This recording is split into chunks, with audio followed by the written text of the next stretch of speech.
Hello guys, welcome to Atlantis Freediving channel. It's great to see you again, and today we have with us Goran Colak. Goran is a multiple world and national record holder with a huge history and experience. Goran, how many records do you hold? I was trying to find. Do you? You no, of course. I don't know. You must know. I mean, I don't hold any world record currently. How many did I have? I don't know, something in between 6 and 8 or 9. I don't know, something World like records, but there was also Guinness records, right? Oh yeah, I don't really count them because it's Guinness. You know, I mean, when you open, I don't know, have you ever seen a Guinness World Record book? When you open it, it's like, you know, a lady with the longest toenail and stuff. And then Yeah. So it's a bunch of different records. So that was fun for like promotion of freediving back home. We did it on a main square. There was a mayor there. It was live on national TV and everything. So it was really cool for promotion. But that don't really count as a world record, even though by definition it is. Yes. Well, we are very lucky to have Goran with us for the last few days. We've been hosting a workshop with Goran, and we had few people training with Goran, learning a lot of drills and a lot of exercises in the pool, taking it into the open water as well, and loads of theory. There was loads of theory. How many hours? At least, I guess, 8 hours, 9 hours of theory alone? Yeah, it was probably something like that. Yeah, a lot of theory. I mean, that's the whole point. You can only change someone's technique and a way of diving so much in 2 days. So you can't do much, but you can teach them a lot, so they can do a lot of stuff by themselves later on. Yes, exactly, and that was the whole main point of organizing this workshop. So now, Goran, you've been freediving and competing basically since, what was it, about 2000? It's like 2007, 6, 7, something like that. Yeah. Yes, so it's many years of competitions. It is. Yes, a lot of training. And I wonder, do you still dive for fun, or do you just enjoy training so much? Well, when I started, it was for fun, obviously. And when I started, I didn't even know you can actually seriously train and compete in this sport. And it was fun for some time, and then it became a job, more or less. So you lose fun when results become imperatives, and when you start pressuring yourself with a bunch of expectations. Then it's still fun, obviously. I still love training and everything, but it's less fun than when you're just doing it for fun. Yeah. But now it flipped again. Now I stopped caring about results so much, so I just train because I love it. And I don't really pressure myself into doing anything. If I do something, great. If not, I mean, I already did it, so. That's good. But you have a strong swimming background. So how did you get into freediving? Was it through the swimming? Not really. That's actually the interesting story. When I was a kid, I did some swimming and I played water polo as a kid. That wasn't anything serious. I was really young. Then when I started, so it was like 2006, 2007, I was dating this girlfriend, and she was an ex-swimmer and with a lot of connection in swimming. So one of the coaches that was training Croatian national team that was preparing for Olympics next year was kind enough to take me, and then I spent like a year and a half training with them, with the Olympic swimmers. And I learned a lot, I learned a bunch, and then I just fell in love in swimming, and I just kept swimming. So. Okay, so you were training with the Olympic swimmers, then you got into freediving as well, started competing and everything. And so, do you still plan to go and compete now, or do you focus more on training other people? No, I will definitely compete. Next competition is Pool Worlds in Belgrade in roughly 2 months. So that's gonna be first competition from now. And then we'll see. I mean, usually I compete at nationals only to qualify for national team, and then I go to Europeans or Worlds.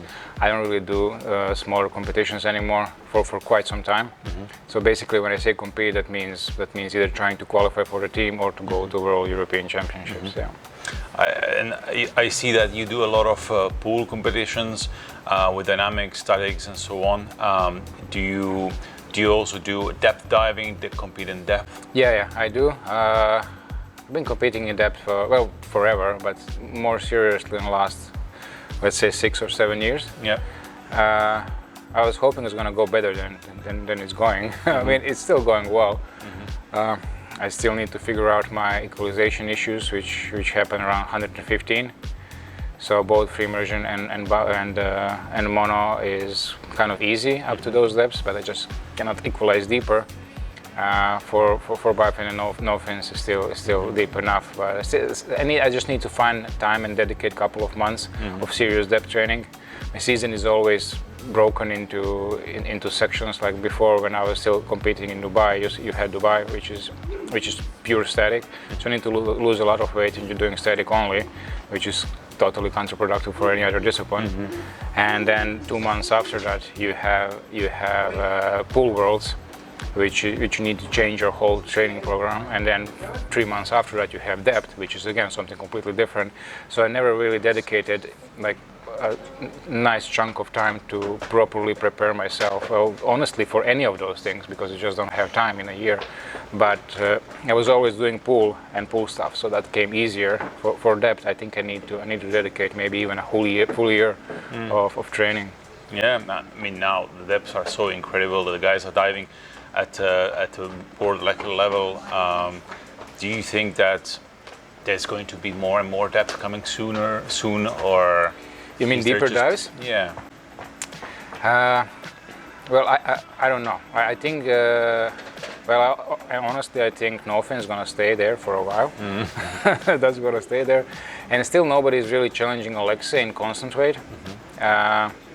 So I don't see that switching much deeper. I probably is going to go meter per meter for year after year, but I don't see any of the disciplines going much deeper relatively soon. I don't really follow female category. I think there's much more competition there. They're challenging each other. Yeah, I think in the last few years there's been a big jump. Yes, because they're challenging each other. When you're alone at the top, then it's kind of boring. You don't really challenge yourself, and then the results stagnate. But as soon as we will have a bunch of people in men category that will challenge each other, then I think we will see progression of records. So back to your coaching work. You're coaching few people. You're coaching here at least Linda. You're coaching Pavel and a few other people. And so, do you have a lot of people that are looking for this kind of coaching, for deep diving, for pool getting better? Yes, actually. I never imagined this going to be serious. I started doing it just basically for fun with a couple of people, and then the word spread around.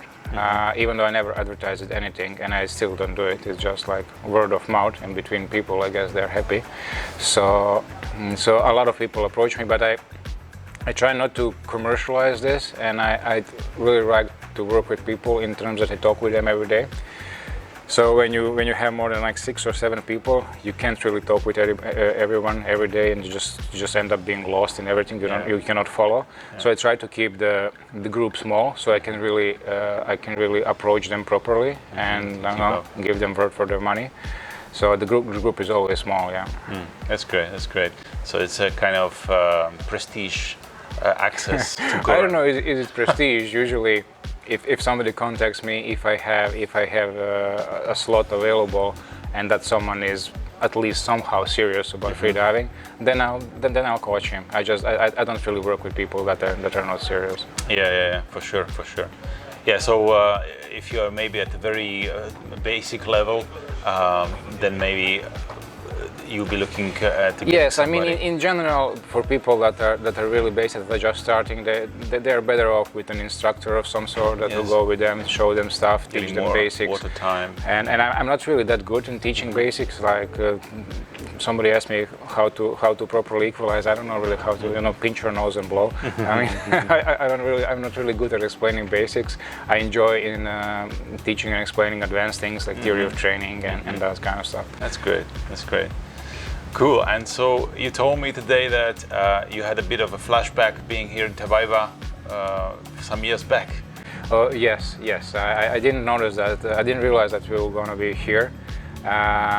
CIMAS had the Europeans and Worlds here, I think 3 times, and I was a part of all of them from 2008 or 9 when there was the first one, 2014 when they had the last one. We had a pool competition in Santa Cruz, I think, big Olympic pool, very nice. And the Jump Blue, when they still had Jump Blue, was literally right here. Right here in front, yes, yeah. So I competed right here 10 years ago. That's great, yeah, that's good to be back, yeah. Yes. Well, Goran, thank you for coming. It was a great pleasure to meet you and have you here. I think the guys are totally destroyed now and they learned a lot. It was pretty intense days.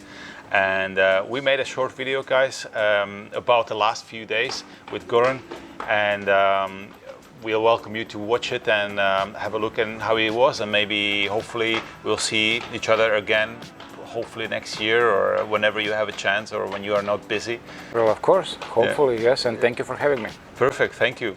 Well, guys, there you have it. That was Goran Colak. He visited us last few days, and it was great having him. Let us know what you think, and if you have any questions in the comments, and see you next time.